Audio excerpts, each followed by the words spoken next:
আজি আমি বিশ্বনাথ ঘাটলৈ বুলি যাত্ৰা আৰম্ভ কৰিলোঁ আৰু মোৰ লগত গৈছে মুনু অৰ্থাৎ নয়নদা আৰু তেওঁৰ আজি বাৰ্থডে থকাৰ বাবে আমি বিশ্বনাথ ঘাটৰ মন্দিৰত চাকি জ্বলাবলৈ বুলি ওলালোঁ। আহকচোন আমি মন্দিৰলৈ যাত্ৰা কৰোঁ। যদিও পৰিস্থিতি এতিয়া একেবাৰে জটিল, তথাপি মন্দিৰত চাকি জ্বলাবলৈ অনুমতি দিয়ে নে নিদিয়ে সেইটো নাজানো। তথাপিও আমি আগবাঢ়িছোঁ আজি মন্দিৰত চাকি জ্বলাম বুলি। এয়া আমি গৈ আছোঁ বিশ্বনাথ ঘাটৰ মন্দিৰলৈ বুলি। চাৰিওফালে সেউজীয়া পৰিৱেশৰ মাজেৰে আগবাঢ়িছোঁ বিশ্বনাথ ঘাটৰ মন্দিৰলৈ বুলি। এয়া আপোনালোকে এতিয়া দেখিব বিশ্বনাথ মন্দিৰ। এয়া হৈছে বিশ্বনাথ মন্দিৰ।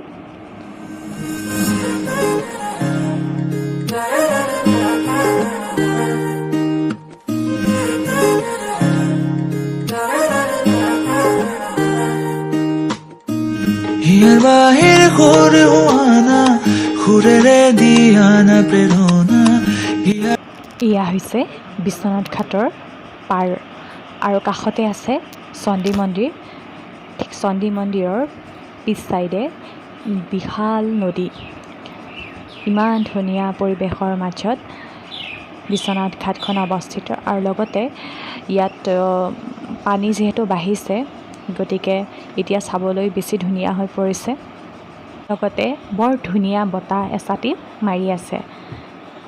সঁচাকৈ বৰ ধুনীয়া লাগিছে। যিহেতু এতিয়া বাৰিষা কাল, গতিকে বানপানী হয়। ঠিক তেনেদৰে নদীৰো পানী বাঢ়িছে আৰু এয়া আমি গৈ আছোঁ ঠিক নদীৰ কাষেৰে, অৰ্থাৎ নদীৰ যোনটো পাৰৰ পাৰেদি আমি আগবাঢ়ি গৈ আছোঁ।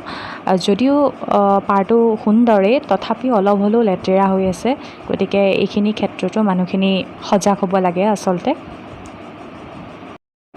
এয়া হৈছে চণ্ডী মন্দিৰ আৰু আমি চণ্ডী মন্দিৰত চাকি জ্বলাই পেলাই আমি ওচৰত ৰখি পেলাই আমি সৌন্দৰ্য উপভোগ কৰিলোঁ।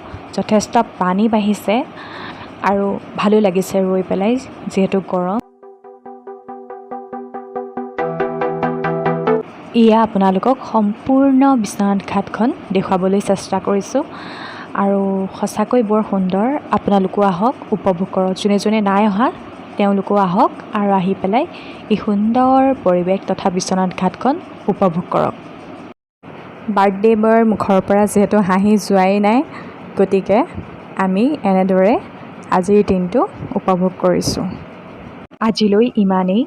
আগলৈও মোৰ এনেদৰে ভিডিঅ'বোৰ চাই থাকিবৰ বাবে মোৰ চেনেলটো ছাবস্ক্ৰাইব কৰিবলৈ নাপাহৰিব। ধন্যবাদ।